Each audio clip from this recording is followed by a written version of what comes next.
Theatre. Firstly, we ask you to take note of your nearest fire exit, the door in which you came in and the door to your left. In the interest of health and safety, we ask you to maintain social distancing guidelines at all times. Please ensure that all mobile phones are switched off before the performance begins. We thank you for your patience during these challenging times, and we hope you enjoy the performance. Thank you. Ladies and gentlemen, could you please welcome on stage Mr. Mike Hanrahan.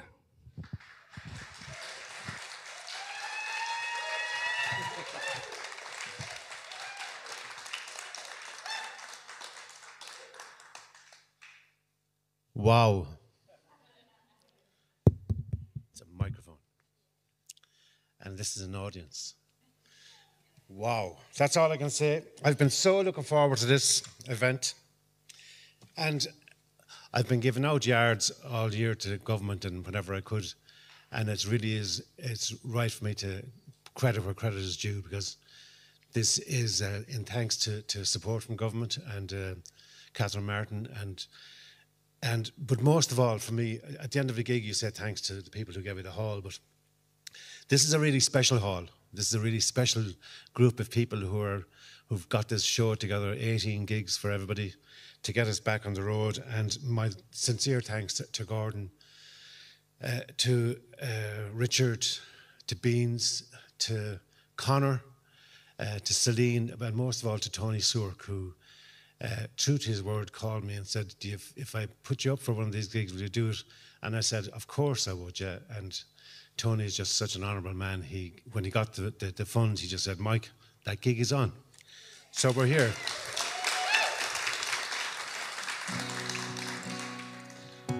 I had started my book tour, or my book tour as I called it, and it was basically, I had a couple of gigs in. I was going around around the country doing book festivals and clubs to read from my book and tell stories and give you a sense of what the book was all about.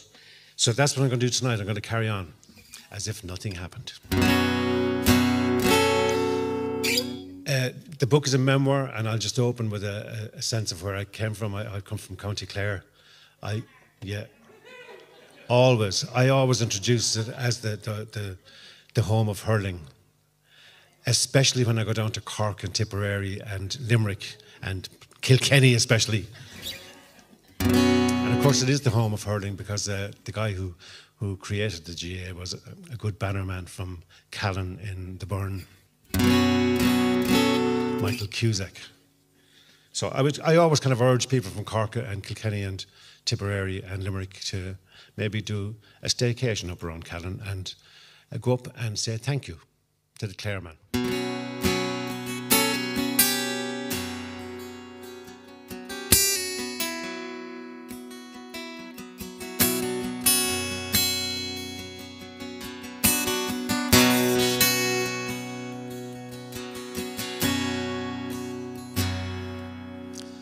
This song is Clare to Hear, written by Ralph Meitel, a really good friend of mine.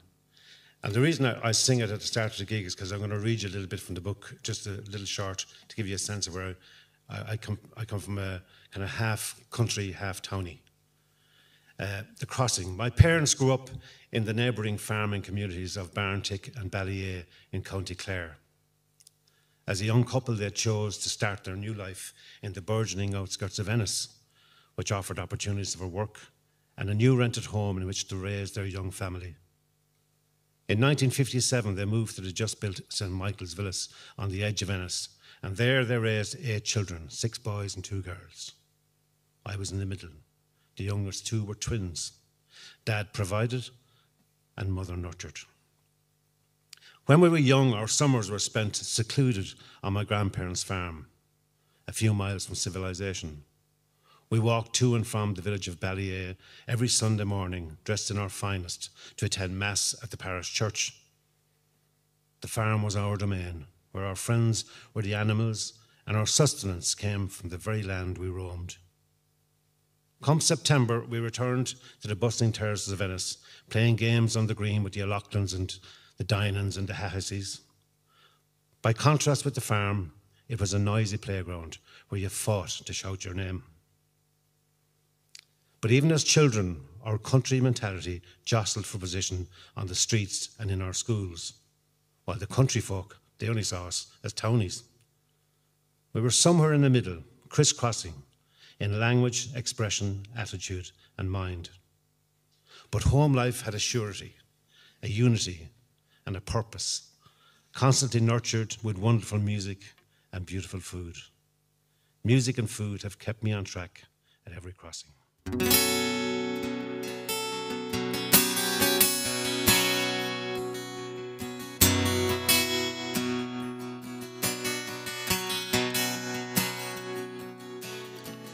Four of us who share this room work hard for the crack,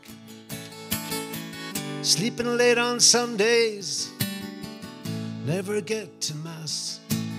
It's a long, long way from Clare to here. It's a long, long way from Clare to here. Oh, it's a long, long way, and it gets further day by day. It's a long, long way from Clare to here.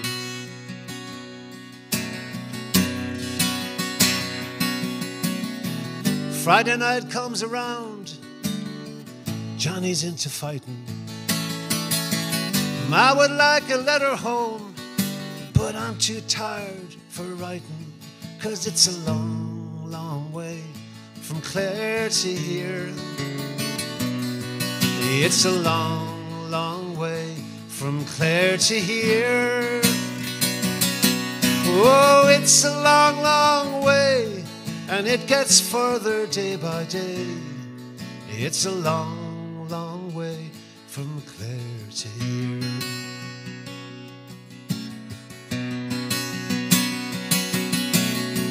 Sometimes my thoughts go out to sweet Josephine. I promised her I'd be back home with a pocket full of green, but it's a long, long way from Clare to here. It's a long, long way from Clare to here. Oh, it's a long, long way, and it gets further day by day. It's a long, long way from Clare to here.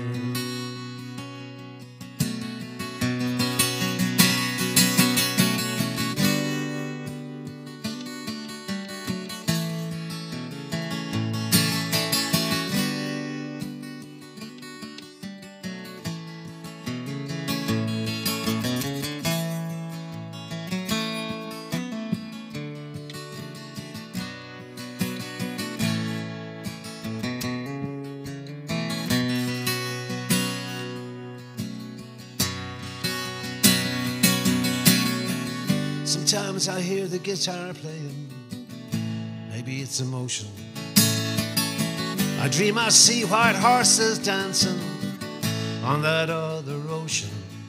It's a long, long way from Clare to here. It's a long, long way from Clare to here. Oh, it's a long, long way, and it gets further day by day. It's a long, long way from Clare to here. It's a long, long way from Clare to here. It's a long, long way, and it gets further day by day. It's a long, long way from Clare to here.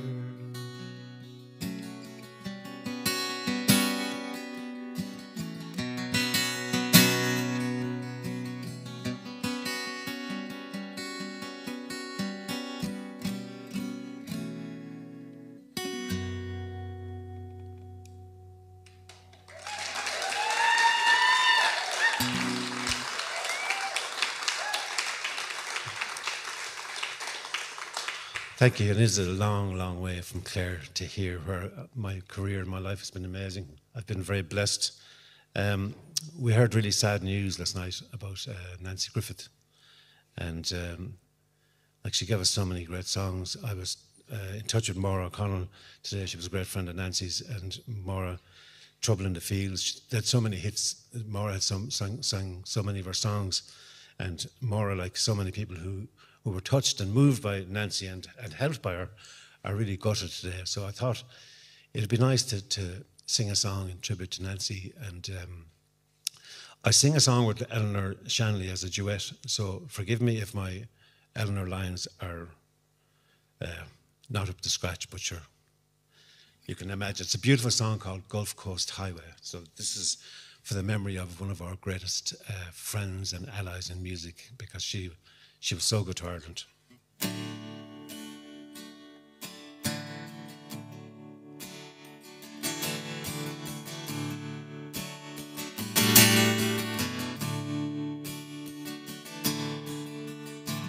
Gulf Coast Highway, he worked the rails, he worked the rice fields in their cold dark wells. He worked the oil rigs in the Gulf of Mexico. Only thing he'd ever known was this old house here by the road. And when he dies, he says he'll catch some blackbird's wing. He will fly away to heaven on some blue bonnet spring. And she walked through springtime when I was home. The days were sweet and the nights were long. Seasons change, jobs will come, flowers fade. This old house felt so alone when the work took me away. And when she dies, she says she'll catch some blackbird's wing. She will fly away to heaven on some sweet blue bonnet spring.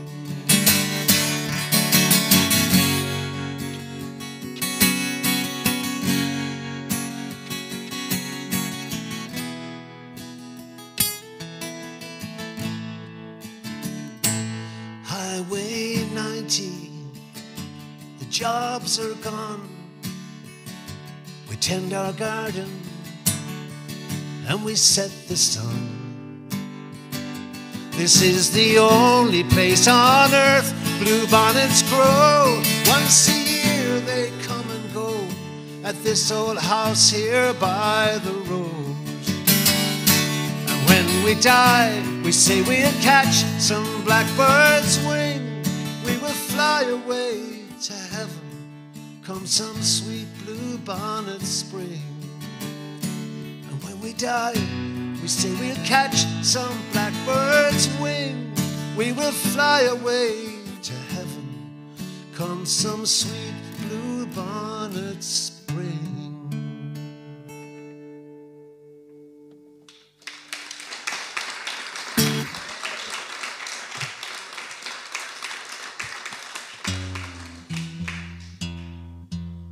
Good old Nancy was great. So my dad, his name was Jackie Hanrahan, and he sits right here at every gig, keeping me on the straight and narrow. But he was a great influence on my life.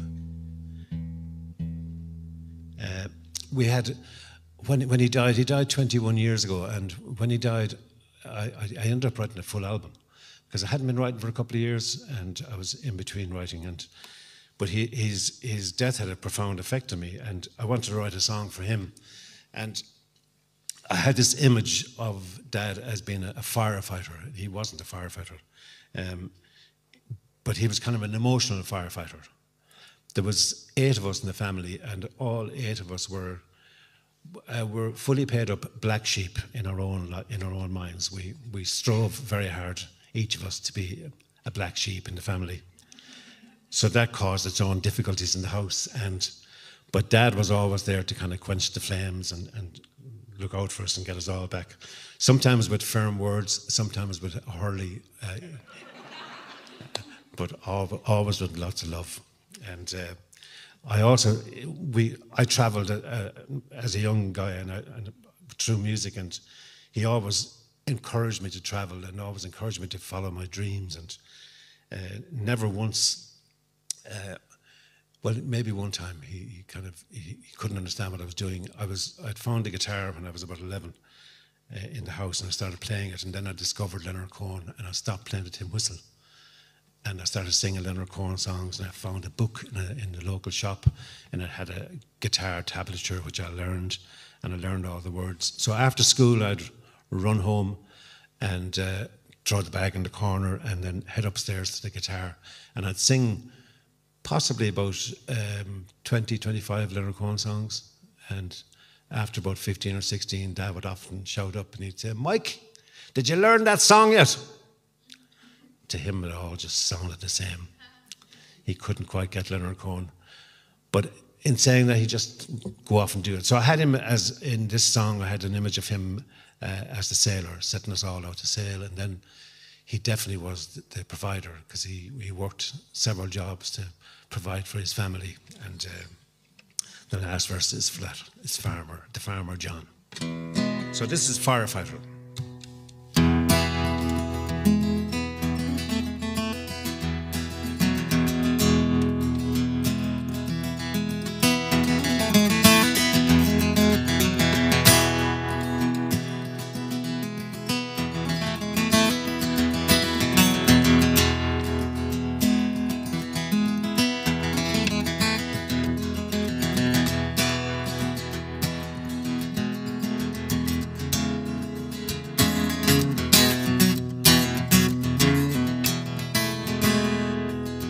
Firefighter, won't you come and take my pain away? Firefighter, bring me water, dampen down this flame. This old house is burning down, in ashes I will lay. Firefighter, bring me water, help me rise again. Take away the sad and lonely, all the trouble that surrounds him. Take away that sad and lonely, all the trouble that surrounds him.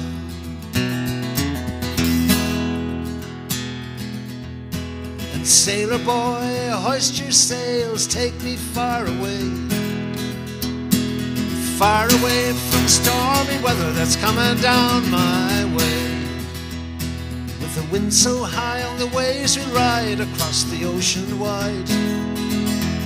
So sailor boy, man the rigging, let's leave this place behind. Take away the sad and lonely, all the trouble that surrounds him. Take away that sad and lonely, all the trouble that surrounds him.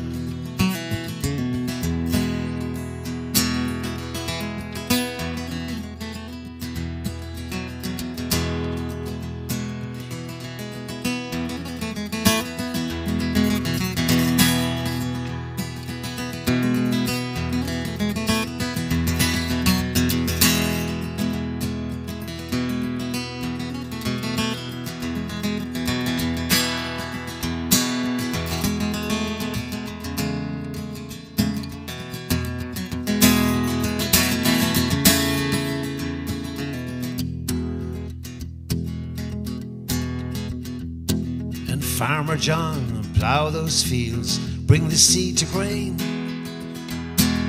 Feed the hungry, fill the belly of the traveller as he sails. 'Cause a weary heart, a tired soul, try as come what may. Farmer John, plough those fields, help him on his way. Take away the sad and lonely, all the trouble that surrounds him. Take away that sad and lonely, all the trouble that surrounds him.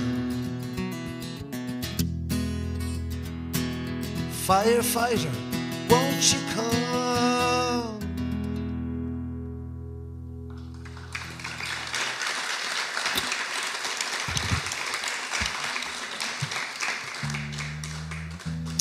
Thank you. So I started my career with Maura O'Connell, and then Stockton Swing invited me to join. And I was delighted. My brother was in the band and my first cousin. And we had a rare old time, Stockton Swing. I was with them for 15 years, and it was just 15 wonderful years. And we had a hit single with a song called Beautiful Affair, which I'll sing later on. But when Beautiful Affair was a hit, then we had to do a follow-up single. So we had this song called Walk Away that I'd written for the second album. And we released the song, but lo and behold, RTE went on strike. And you have to remember, in those days, there was only one radio station. I mean, you have 50 million radio stations now on your phone, but we only had one radio station, and suddenly 2FM were just coming on stream as the second one, and they were showing interest in kind of pop music. So we were kind of dabbling with them. It was great. But they all went on strike, and we were snookered because we needed to get word out that we had a new single. And you had to sell quite a lot of singles to get into the charts back then. And you had a certain period of time, like a window of opportunity, might be 6 or 8 weeks to break the single. So we were in trouble. But there was these things called pirate radio stations dotted all over the country, where people in their kitchens, in their bedrooms, in their sheds were broadcasting to the local people, and they were being shut down as quick as they were being opened up. And so we went to the pirate stations and we advertised, and then the strike was fixed, and RTE decided, bad boys. And so ourselves and quite a few other acts were kind of unofficially banned, and they wouldn't play us. And so now we were in serious trouble. So we went to the newspapers and gave out a bit, and we got a few headlines. But we sat down, we said, how are we going to get one up, like typical country people, up against the Dubs? How will we get one up in the Dubs? So Larry Gogan had a radio show every Sunday afternoon, and he prided himself on playing all top 30 songs. So we knew our target was get into the charts at whatever cost. So we did. We went off and we borrowed money, and we sent our uncles and aunts and cousins all around the country buying wagon loads of this song. And sure enough, we charted into 23, and Larry had to play us on a Sunday.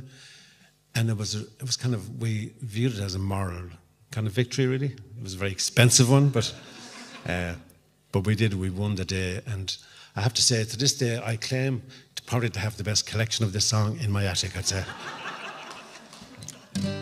It's a song called Walk Away. So if you know the chorus, please do join in.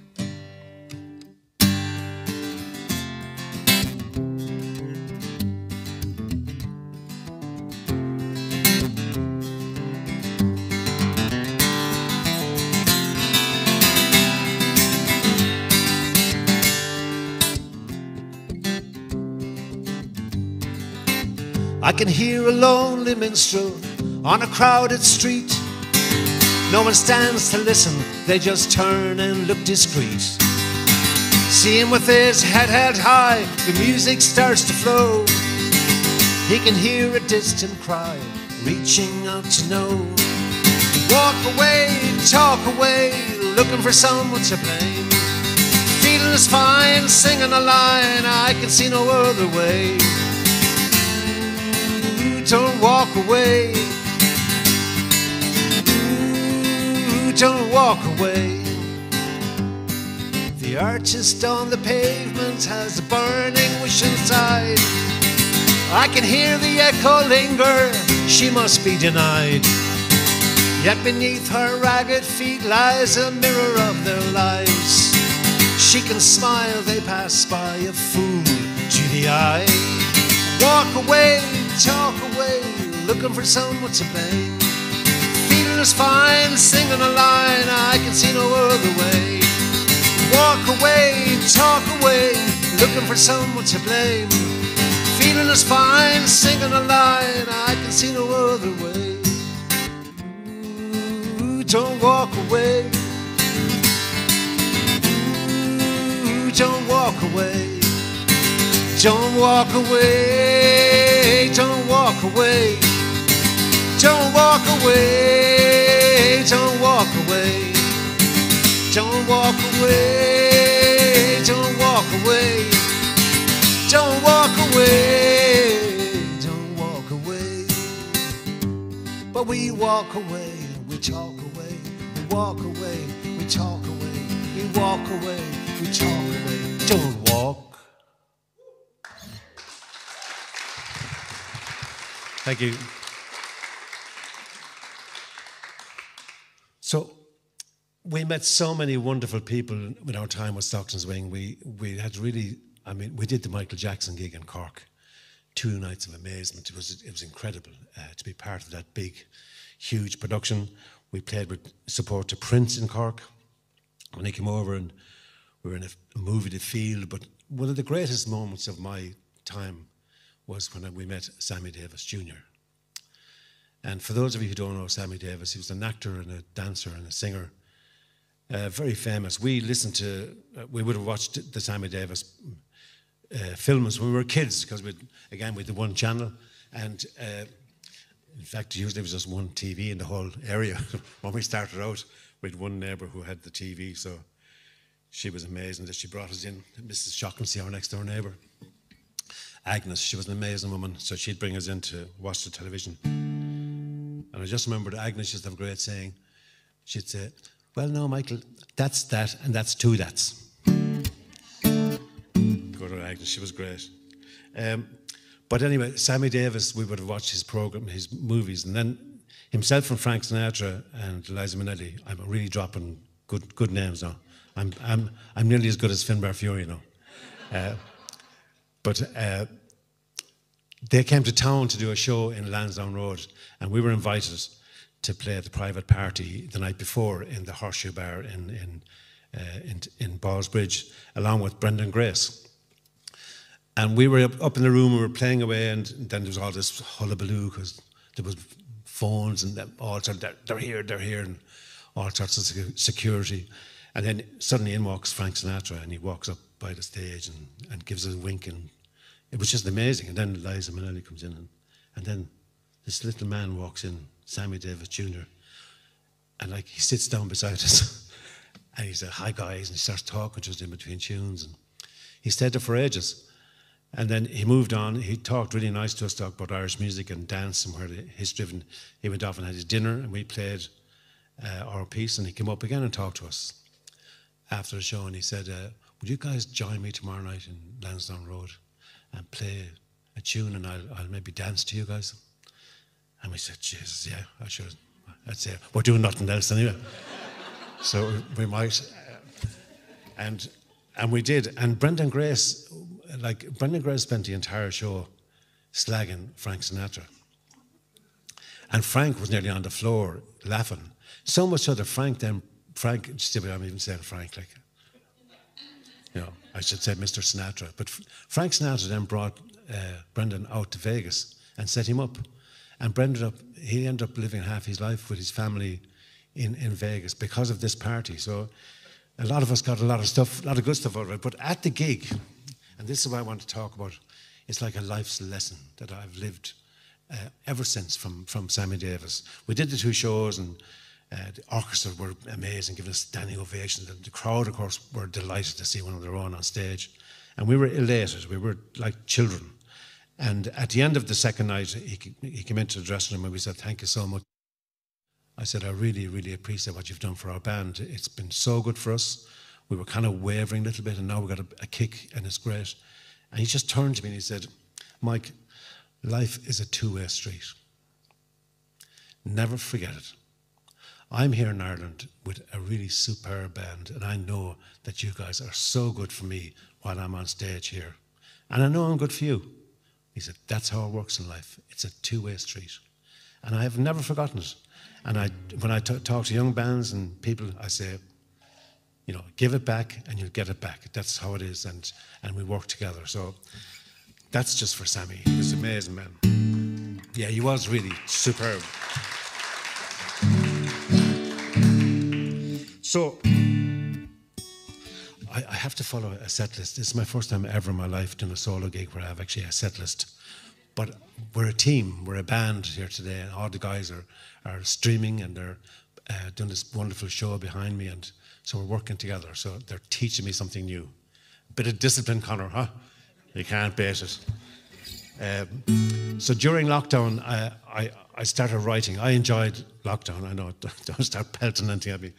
But creatively, it was the most creative period of my life. I never stopped writing and creating. And I had this lunchtime show on Facebook called Cooking Up a Storm. And we talked about food, because I'm trained a chef and cook. I trained and worked and taught in Ballymaloe for a while.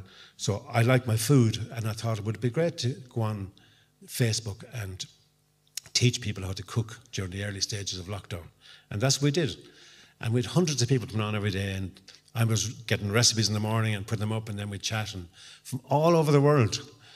And it was such a joy. And I went down at 7 minutes past 1 every day. And the reason I went down 7 minutes past 1 was because I figured it would take him 7 minutes to get home from work at 1 o'clock and have the sandwich and be ready for the gig. And that's how it was when we were children, anyway, at school. But I wrote loads of songs. I wrote this one for my friend Ralph McTell. I met him. He did a gig, one of the last gigs I did before lockdown. And he was going into hospital for a kind of an op. He's grand now, but he was kind of just, he wasn't feeling great about it. And it stuck in my head, and I wrote this song called Chase the Moon. And it's coming out as a single. Next month, my first ever solo single. Yeah.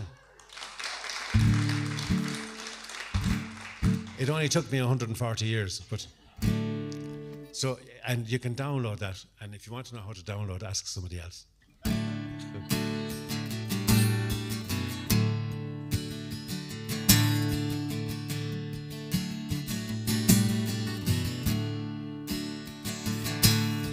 Heave away and haul away, Mocara.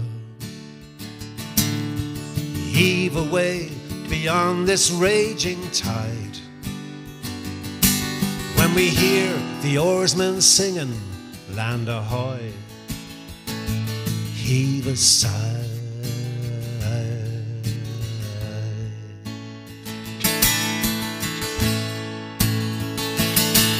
When we reach the swells out there across the water, far beyond the foam we'll rise and fall. Let mercy be the wave that takes us home. So let's row, row, row,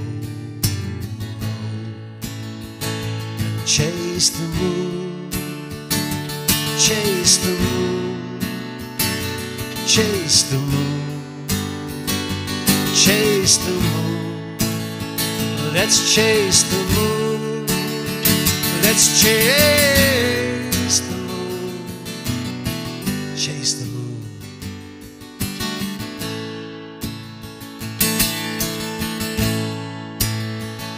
So let's heave away and haul away, Mocara.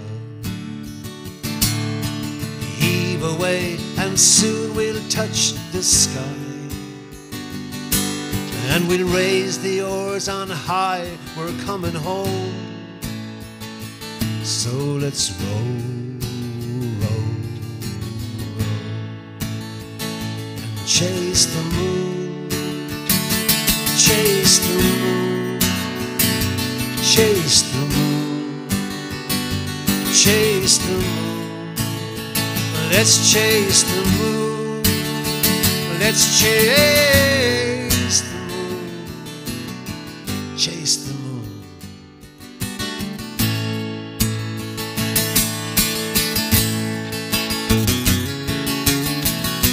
Deep into your eyes, that fear you no longer hide deep inside.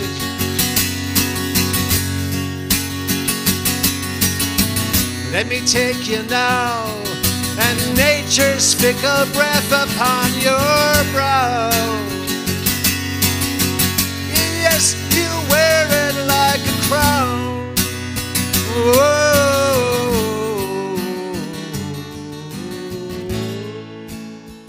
Let's chase the moon, let's chase the moon. Oh, chase the moon. Let's chase the moon. Let's chase the moon. Chase the moon.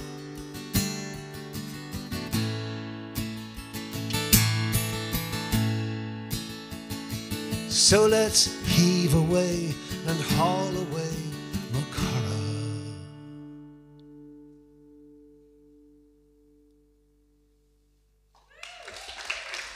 Thank you.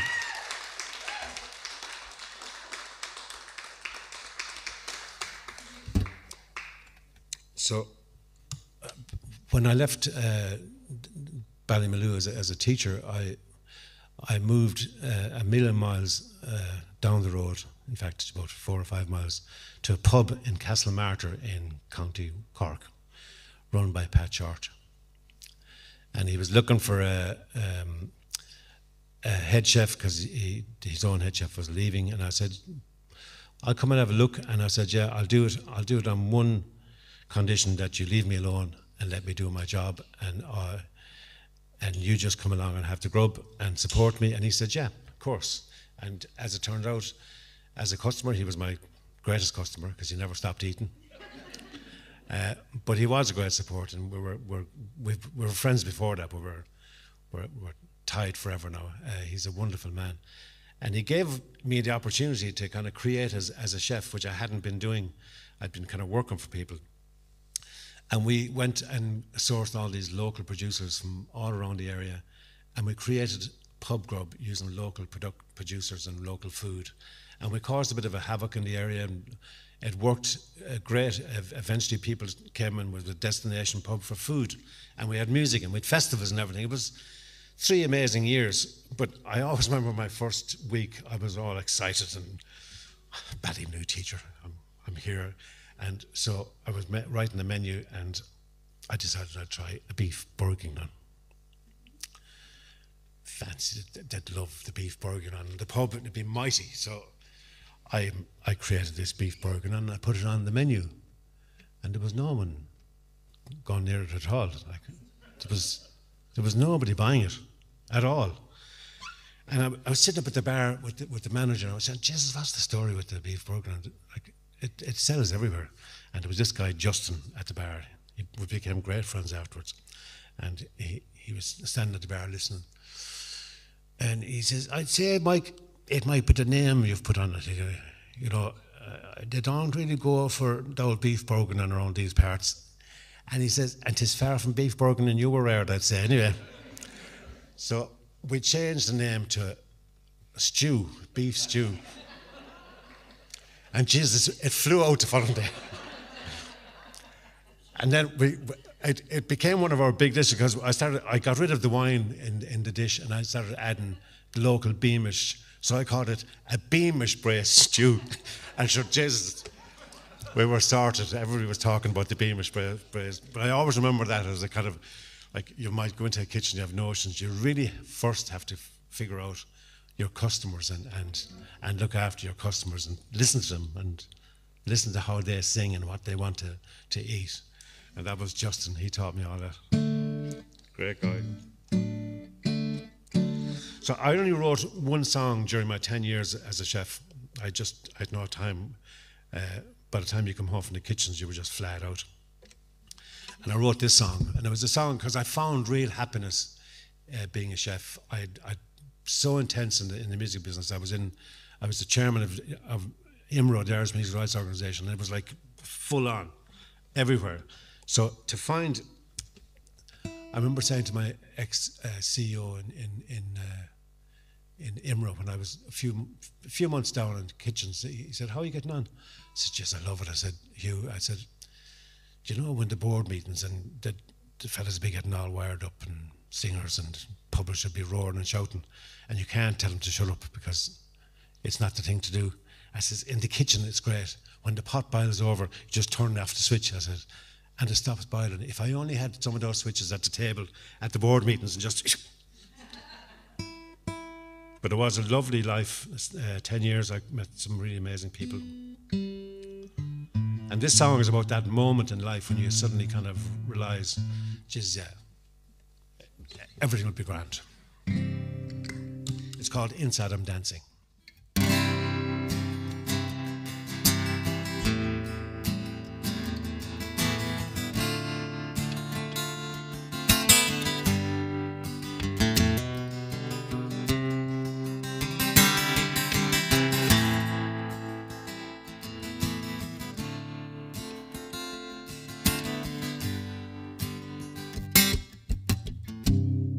look around now, you're not there now.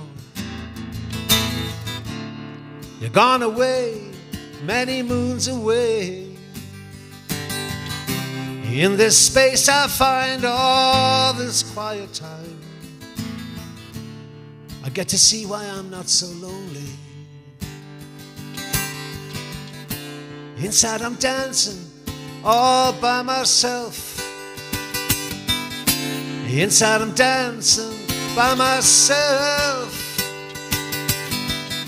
I kick off my shoes, dance this night away, all by myself. Ain't it funny how we look upon? We almost rely upon our weakness. It turned me inside out and upside down, and then I found nothing much here worth keeping. Inside I'm dancing all by myself. Inside I'm dancing by myself. I kick off my shoes and dance this night away, all by myself. We had that once upon a time situation on our happy ever after tree. Fairy chimes on an easy breeze. 'Twas never meant to be, never meant to be. That's why I'm dancing. Inside I'm dancing by myself. I kick off my shoes, dance this night away, all by myself.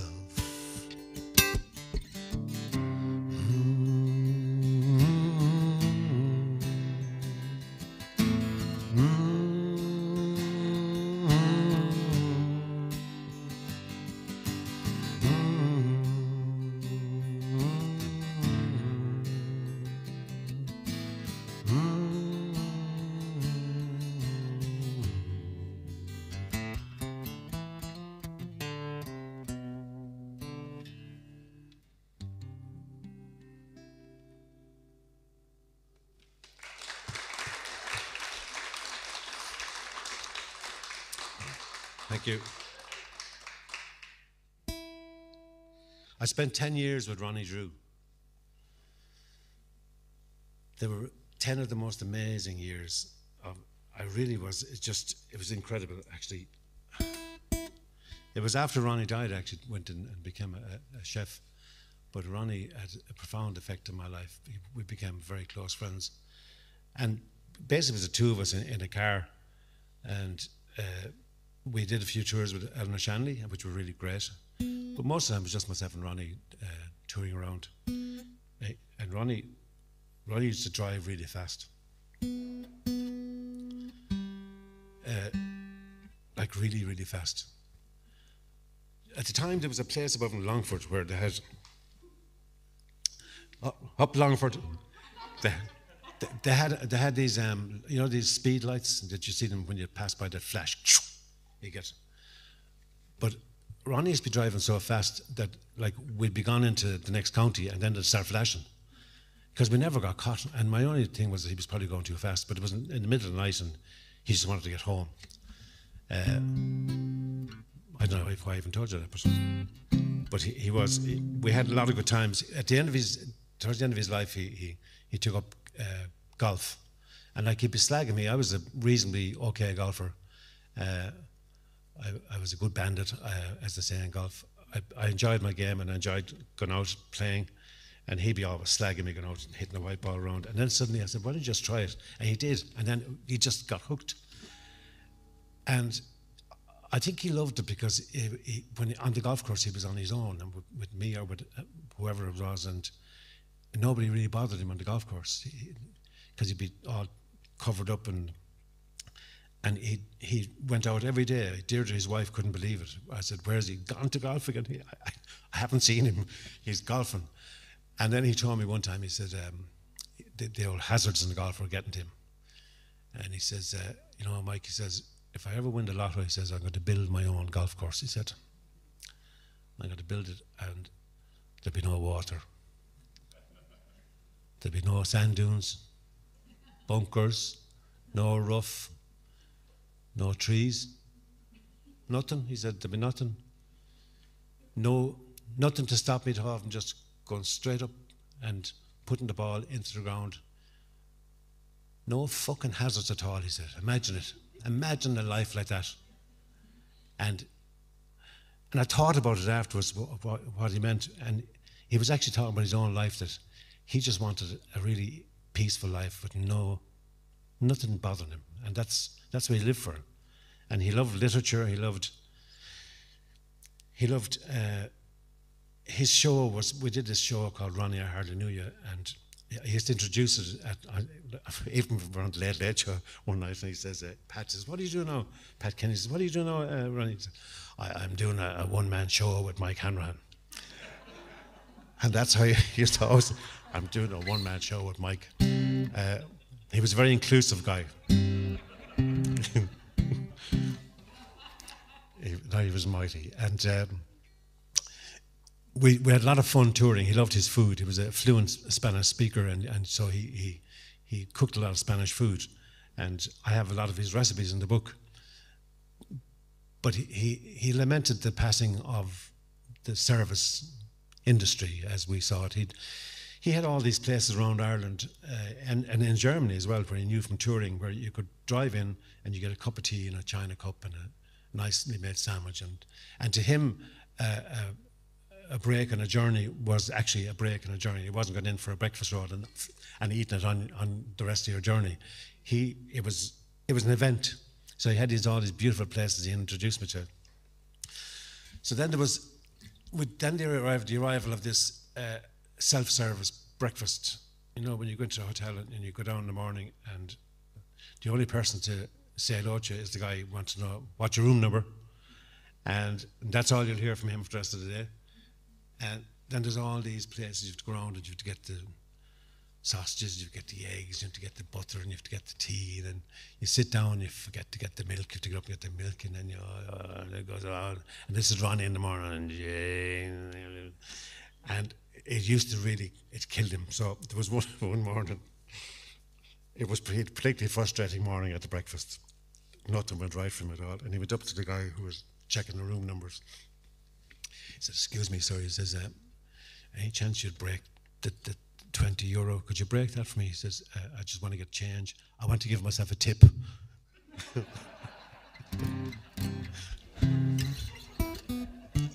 was great.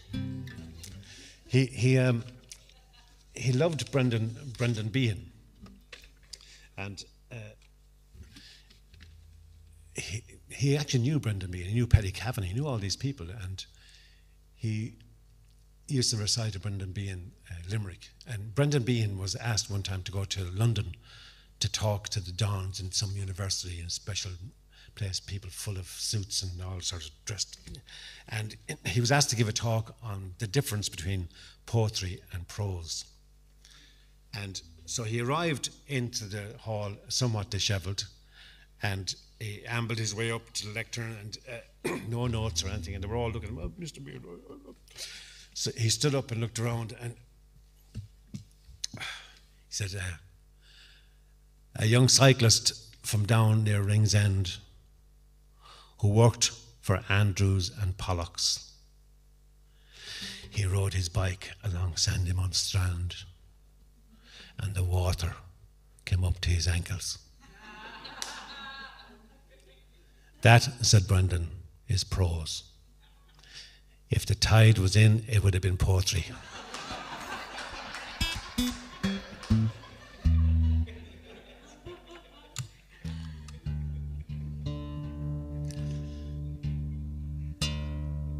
He used to recite this piece I'm going to recite for you now, because it's his anniversary is on Monday. He's 13 years gone on Monday. And there really isn't, I could safely say that I'd say there's hardly a day goes by when I don't think of Ronnie. We had such a nice time, but he used to recite this. It was written for Brendan Behan's funeral, but I'm gonna recite it for Ronnie in his memory. It was written by Joe O'Brien, a great Irish artist and writer. Sad solemn notes and cases of newly drawn stout, the usual symptom when a light goes out. Though the extinction this time being 7 times the most, the notes have no echoes, the tears drown our toast. Sorrow and bereavement, words have no meaning now. Silence is master. Laughter and song bow. Gone our sad captain to some more hospitable inn, where cant and hypocrisy no longer embarrass him. That's for Ronnie. Beautiful piece. So I wrote this song and Ronnie recorded this song about so many times. He recorded on my first solo album, and I remember I'd written this song. Somebody asked me, the engineer said, will you write a song on the album kind of saying good luck to Stocks and Swing? So I wrote this stupid song. It was awful. And I started singing it for her, and she'd look at me, Jesus, Mike, no. I'd come up with something better than that. So I went off and I started writing in the studio, which I'd never done before. I wrote a song in a couple of days, and I rang Ronnie to record, and he jumped at it to come in, Albion. And it was 94, actually, so it was way before we did the show. And when we got together to do the show, we did 2 or 3 albums he recorded. His last album he recorded, a beautiful album, with Buckley, the guitar player, the jazz player. He produced a beautiful album, and he did a duet with Mary Coughlan on it, and it's gorgeous. But we sang it every night at the gig. It's got a chorus. Imagine that. Fancy singing? Oh, good. Okay, so I'm going to teach you the chorus, and if you want me to stop teaching you, then you can. How that happens is you start singing with me. Then I'll stop teaching you.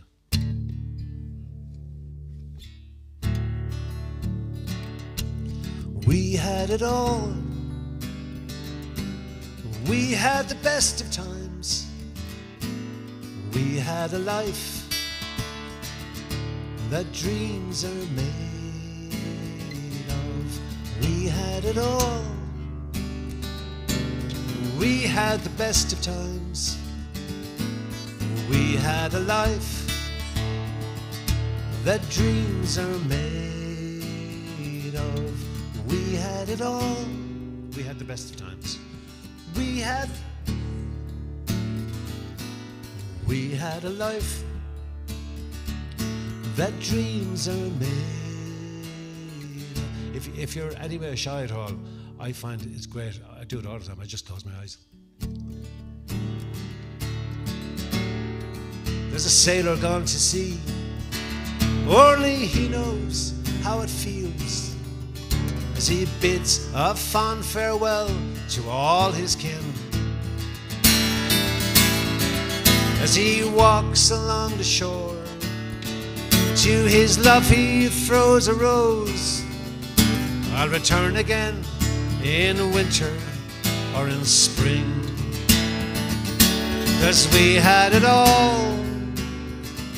Yes, we had the best of times. We had a life that dreams are made of. At the station she boards a train. She's all wet with tears and rain, and a father holds a mother's empty hand. Of the things you need to know, she whispers as she goes. What I have I hold forever right here in my heart. 'Cause we had it all. We had the best of times. We had a life that dreams are made of. On an old country lane, where that wilderness still reigns. An old man takes a flower in his hand. How I've watched you bloom and fade, and all that beauty you create. I'll take with me this pleasure as we part, 'cause we had it all. Yes, we had the best of times. We had a life that dreams are made of. We had it all.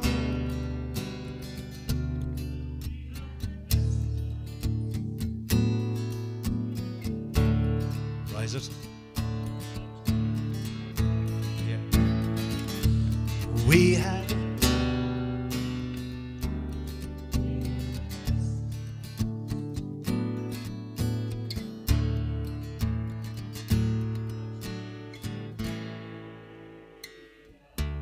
beautiful. Beautiful.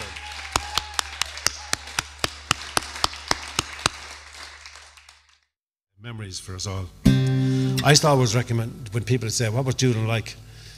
And there was a place in San Francisco in the 60s when the hippies were there, and it was called Haight-Ashbury. That's where they all hung out on. It was the streets in San Francisco. And it's still there, but it's not like it was. There's a few remnants of the guys hanging around there, but it's all kind of lived in now. But I used to say to people, if you can imagine Haight-Ashbury in a field, that's Doolin. And that's what it was. It was my best way of describing it. Tommy, on the first festival, Tommy decided he was going to do the catering for the festival. So his father killed a heifer for him, and it was going to be beef stew. So he cooked so much stew, but no one wanted to eat stew on this beautiful summer's day. So he was left with wagon loads of stew, and he'd know where to store it. So he went around to the neighbourhood to find out which house had freezers. And he just packed every freezer in the neighbourhood with Tommy's Irish stew. And then he'd take it out when he needed it for the pub and got the winter out of it, or give the house. There was so much stew. Tommy was a wonderful man. Anyway, we're up in Knockvicker, and all those hippies moved up. The government decreed that if you took one of those old houses and old cottages and rebuilt it, they give you a grant. It was about trying to get people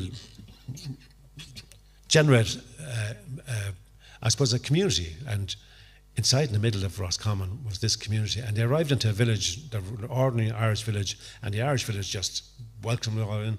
It was the most amazing thing. Sue, the girl who was one of the hippies, she had been trained as a dentist. She ended up working in the local dentistry, and our friends Jill and Dermot were working locally, carpenters, and it was the most amazing time. The bit I remember anyway. But I wrote this song up there, and it's called Beneath the Shade.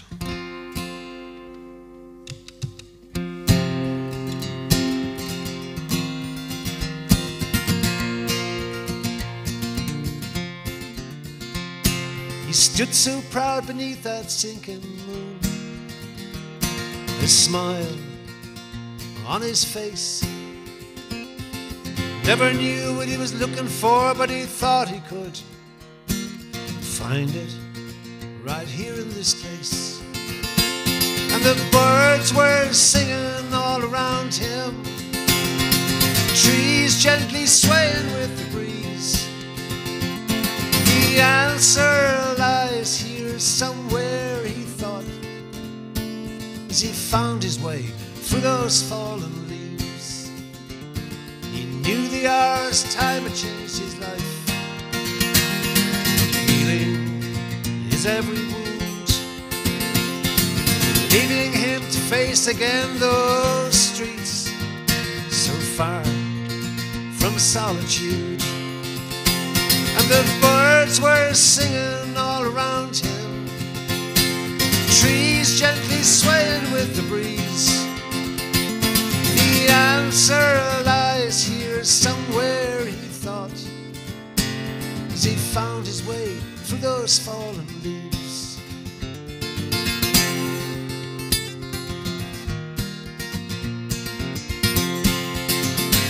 He stood so proud beneath that sinking moon, that smile still on his face. He thought he'd found what he was looking for, but he always knew it was never too late. And the birds were singing all around him, trees gently swaying with the breeze. The answer lies here somewhere, he thought, as he found his way through those fallen leaves. Oh.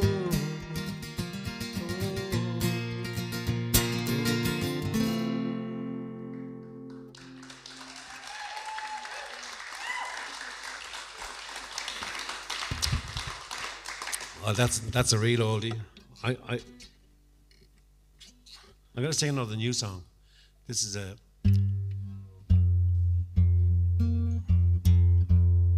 song called Shine, and it might be my second single.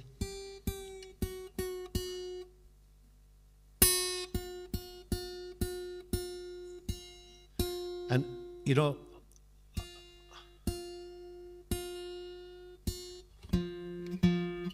it's about there was a lot of times during the lockdown. It was really you're kind of wondering what is going on and how you're going to get out of this, and there was some really low moments.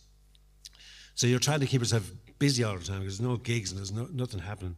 And like I said, I had my daily routine with the gig, with the Facebook. But there was times you kind of, jeez, is there any way out of this at all? And not just musicians, everybody suffered this during it. But my wife worked right through it. She was in a hospital, working in a hospital, and she was always there to pick me up. And I thought, Jesus, that's what keeps us sane, or having people in your life who see you in that kind of low state and is always there just to drag you out. And I'm forever thankful for that. So maybe I should go home and finish the garden.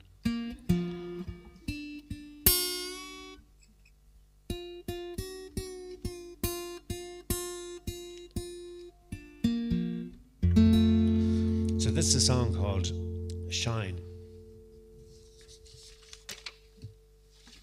In fact, I don't need it. I know the words.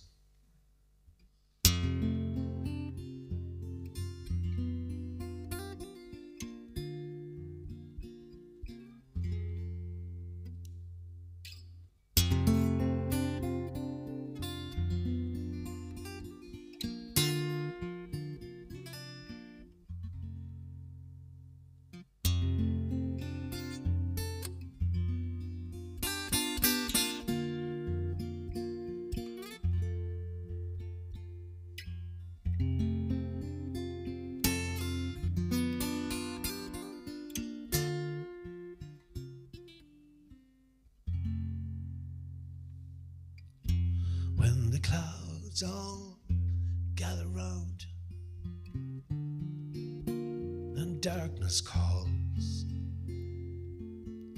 I look around for anything at all, like a shadow I can cling on to, reaching out and holding on. It's everything that you do. Then I hear and I touch the voice where you belong to. You shine, you keep on shining through. That's what you do to get me through. You shine, you melt away my blue. That's what you do to get me through. Oh.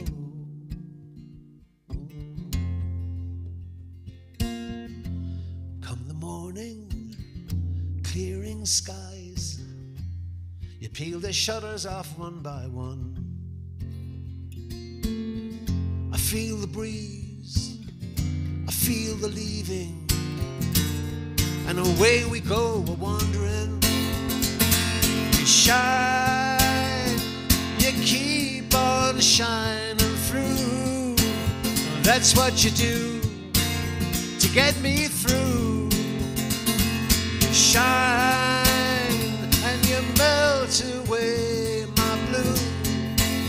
That's what you do to get me through.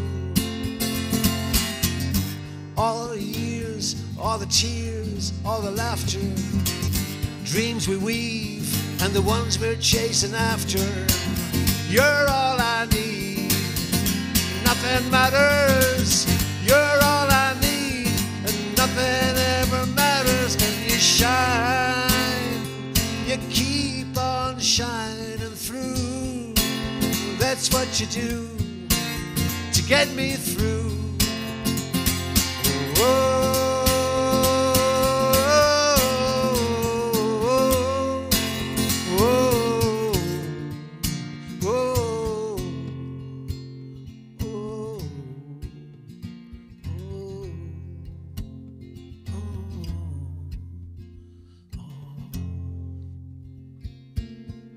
When the clouds all gather round,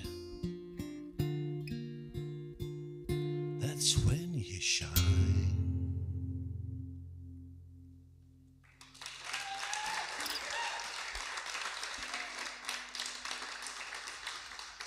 Thank you. So I guess it's one more. Two. Oh, that's even better. Good man, Connor. Man after my own heart.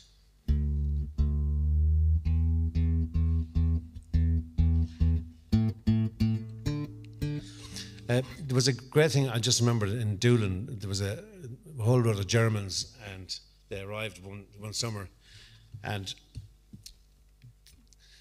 they set up the Doolin Hilton Hotel. And it was an old, disused boathouse, and there was no roof or anything on it, nothing. And we had parties there every night, and people smoking. They put on straw, and they'd be just. But the Germans were so strict and everything, like they'd be watching you. But we had the most amazing parties because you'd have people from all over Europe. You'd be listening to ghost stories from Holland or from Sweden and songs from Australia, all in the Doolin Hilton Hotel, and you had to sign in. That was the only deal. You had to book into the Doolin Hilton Hotel.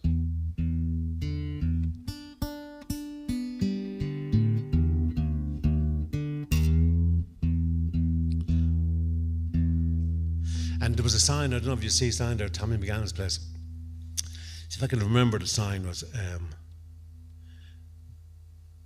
something like many people are really welcome in here. Or what was it? Some going in and some going out. That's what it was, like, that's it. And it was a kind of a welcoming place. Do you ever, any of you ever hear of a fellow called Michael Russell? Michael was a very famous whistle player who came out of Doolin, and he had this simple kind of a character. Everyone thinks he's kind of a simple kind of a guy. Far from it. As my father would say, he'd hear the grass grow. But he was clever enough, but he was an amazing flute player. And he went and played whistle all over Germany and toured. But he was quirky. He attracted, for some reason, when he was in Europe, he'd be playing to all these concerts, and then back in Doolin, there'd be a throng of young European ladies arriving to see Michael in this cottage. And like he was no Brad Pitt anyway. Like, no, he wasn't at all. But they all loved him. They fell in love with him because he had this amazing charm. But there was one year, and all the headline acts were in Lisdoonvarna, and they were all like Gallagher, the whole lot. They were all running out. There was loads of bands there. And Michael arrived out with the tin whistle that I playing anyway. And then suddenly, this young girl from Switzerland kind of sashays out onto the stage, and she had a pink chiffon on her, and she would dance around Michael, and Michael was like playing with him. And he knew she was coming out, but he was like, and she was dancing around and everything. And suddenly, like, there was, the festival was kind of sleepy in that kind of afternoon, and suddenly it was like, and the whole festival woke up, like, to watch this amazing spectacle of this old man with a tin whistle and this young lady just sashing around doing a bit of ballet in the middle of a folk festival in County Clare. And that's all they talked about for months, for years afterwards. That's all. I'm doing an interview tomorrow with somebody who's done a research on Liston Varna, and that's all she wants to talk about. Were you there? And I was. No, the papers didn't even. The music, there was a bit of music, but Jesus, your man with the girl from Switzerland was amazing. Yeah, anything was possible there. Maybe I'll sing another new song. Would that be okay? Might as well. I need to practice them anyway.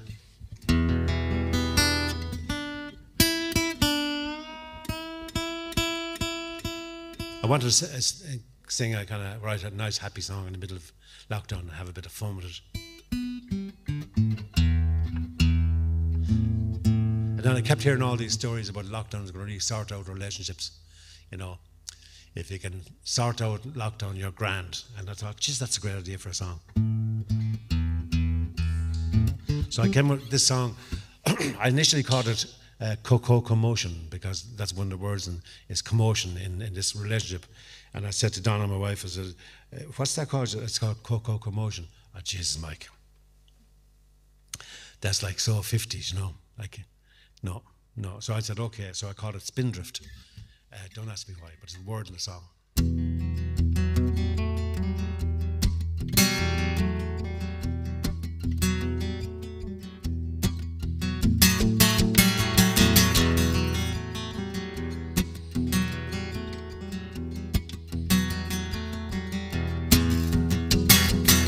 When what you want ain't always when you get it, when what you need ain't nowhere to be found, you think maybe then you just might regret it. What's the use in hanging around? Our words of love are like confetti, they float around and flicker for a while. Then we say that we're not ready, so we watch them disappear into the mire. Cocoa motion round here now, coming round here now, and we're caught up in a spindrift. What we gonna do now?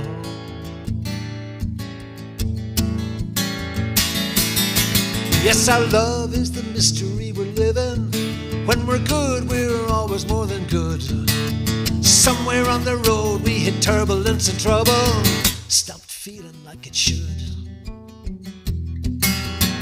Whatever happened to the dreamers who painted pretty pictures in the night? All the magic that we cradled as we cherished every tender little smile.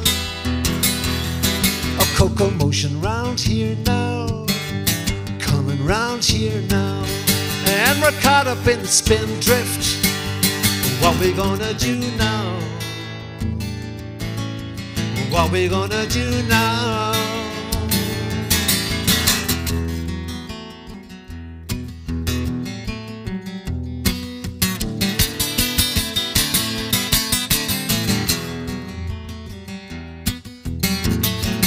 So what you want ain't always when you get it, so what you need ain't nowhere to be found. You make the wrong move, you just might regret it. Maybe we should stick around. Maybe, baby, we're just ready. Maybe we've been ready all this time. Take a moment to remember why we first returned a smile. A cocoa motion round here now, coming round here now, and we're caught up in a spindrift. What we gonna do now? What we gonna do now? Let's do it right, let's do it right, let's do it right before we do it any wrong.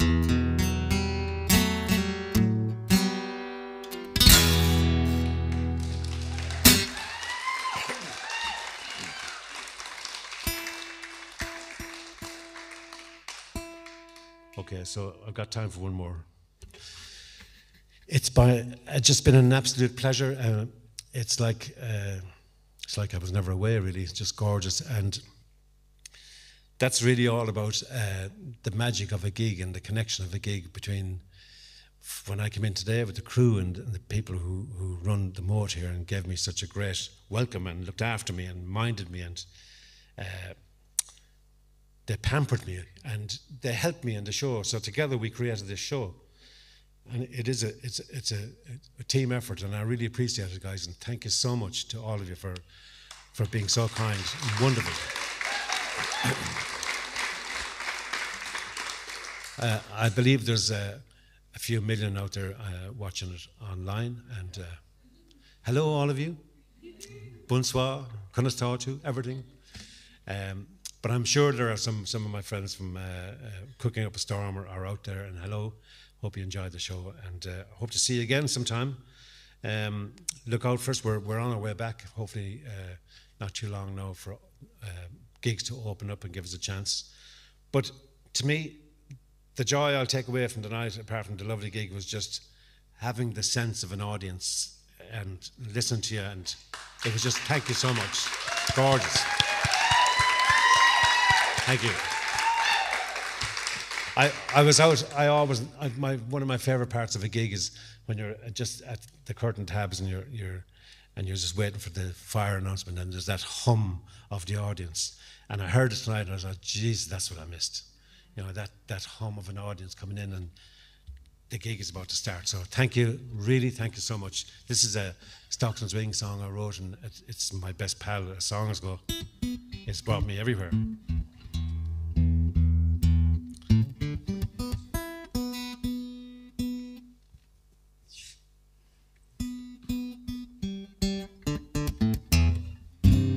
Yeah, thank you. Sorry, why did you get the last one right, anyway?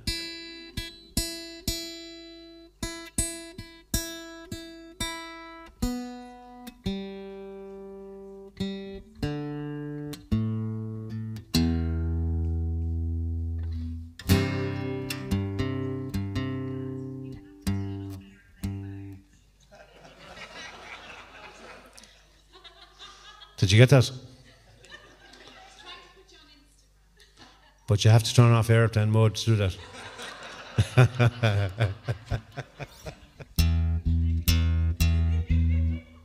Will I wait?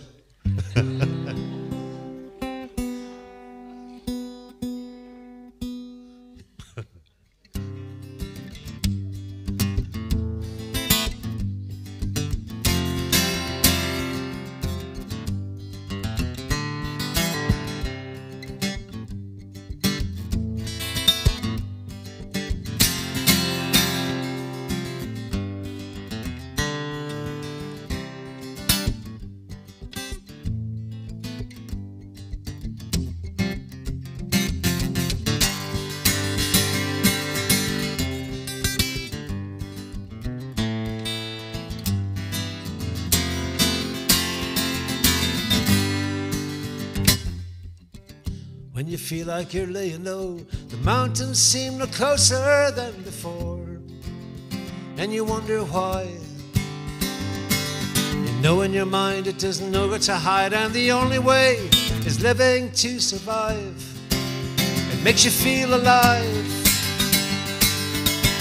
See all the doors swing open, your life's unfolding before your very eyes. Such a strange affair. Walking around, come into the sound, forget you're down, feel the air. Beautiful affair. There comes a time when you look around, you see the ocean rise before your eyes, showing no surprise. You make your way down to that shore, you climb aboard, you give yourself a smile, it makes you feel alive. See all the doors swing open, your life's unfolding before your very eyes. Such a strange affair. Walking around, come into the sound, forget you're down, feel the air. Beautiful affair.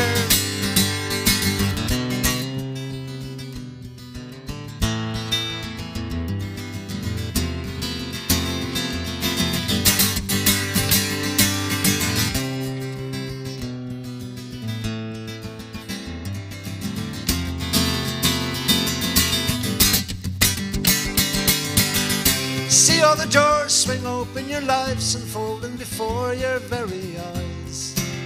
Such a strange affair. Walking around, come into the sound, forget you're down, feel the air, beautiful affair. La la la la la la la la la la la la.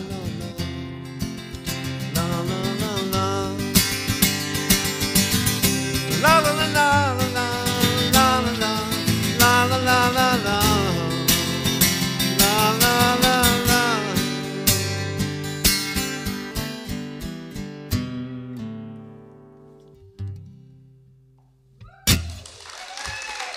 Thank you.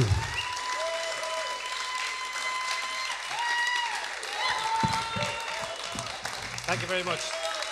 Thank you. Thank you very much. Thank you. Thank you very much. I know, thank you very much. An encore. Jeez, I haven't had one of them for a while. In fact, I better sing the song. I forgot to sing the song, but I'm going to sing it now. And it might sound sad and all that story, but it's not really. It's a song I wrote for my mum. And it was released not too long ago by the Forget-Me-Nots Choir with Lisa Lamb and Sandy Kelly and myself. And all proceeds of the single went to, and still going to, Alzheimer's Association of Ireland and Down syndrome, or not Alzheimer's Association, and Dementia Ireland. And it's going into, feed into creative projects for people who live with memory loss or brain illness, and this is really beginning to take control now in our country, and right across the world. People are living longer, and there's many more issues with brain health, and we need to bring it out and talk about it. That's why I wrote this for Mum when she was in a nursing home, and she was there for 7 years, and I just kind of felt. Towards the end last year, I went on one of those horrific window visits, which were really, to me, were really cruel in a way for everybody, for the nursing community, for the patient, and for the family. And I kind of just wanted to wish Mum the best on her final journey. And I imagined her life as a river, because she was 91 when she died, and she was like a river that was started up on high mountain stream and worked her way down through life and meandered her way through the rough and the smooth, and nurtured people and made people happy, was very good to people. And then she was on her way to the ocean, and we were kind of willing her there to get to her spot in the ocean. And that's what the sentiment of the song is. That's called A River Rolls On.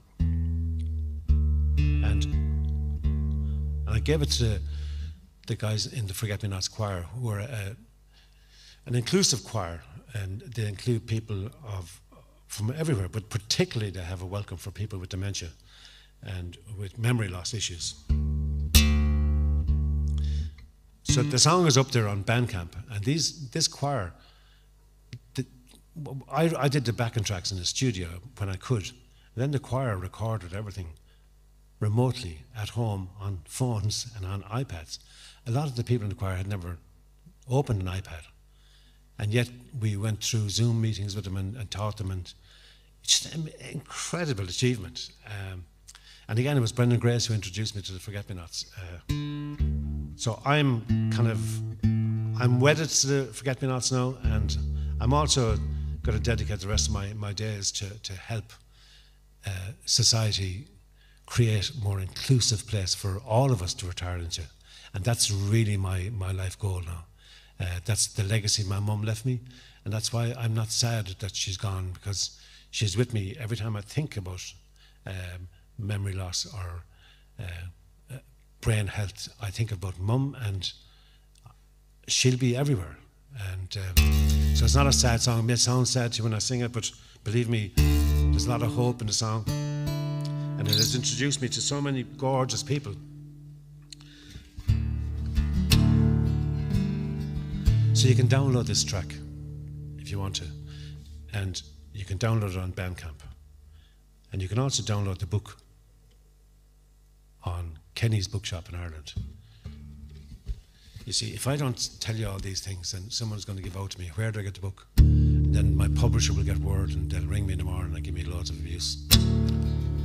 So you can get the book online, but the song is more important to me. If you get the song and Talk Dementia, that's really, if that happens, I'm kind of cool.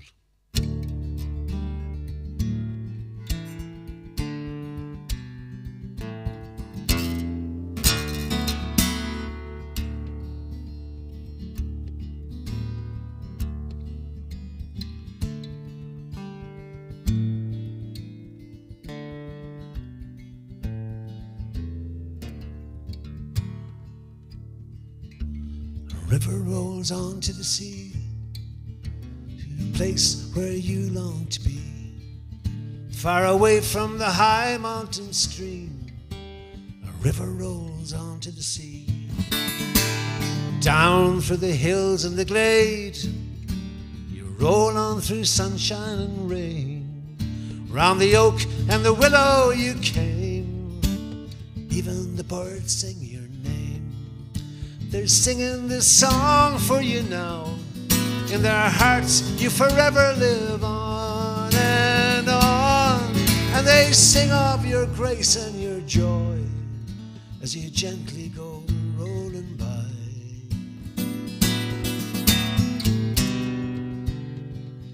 With a tear and a smile,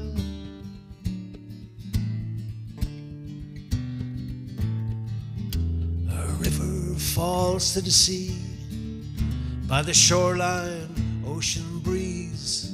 It's there you will set your heart free, where the river falls to the sea. So go now, your time here is done. Time to stop lingering on, and you'll soon feel the soft ocean breeze, where the river falls to the sea.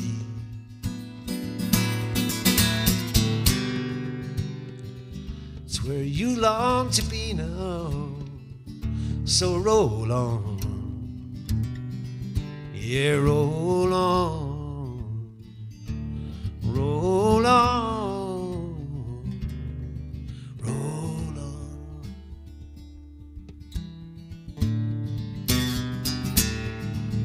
And soon we'll be with you there, to breathe in the salt in the air. Remember the moments we shared. So go set your sail and sail away. Yes, sail away, sail away, sail away. Go now, your time here is done. Time to stop lingering on, and we'll soon feel the soft ocean breeze, where the river falls to the sea. 'Cause we're singing this song for you now. In our hearts you forever live on, and we sing of your grace and your joy as you gently go rolling by.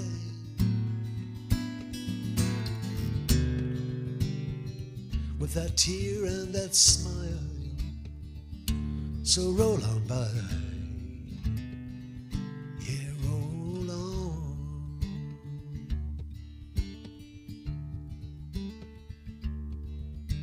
A river rolls on to the sea, a river rolls on to the sea, a river rolls on to the sea, and a river falls to the sea.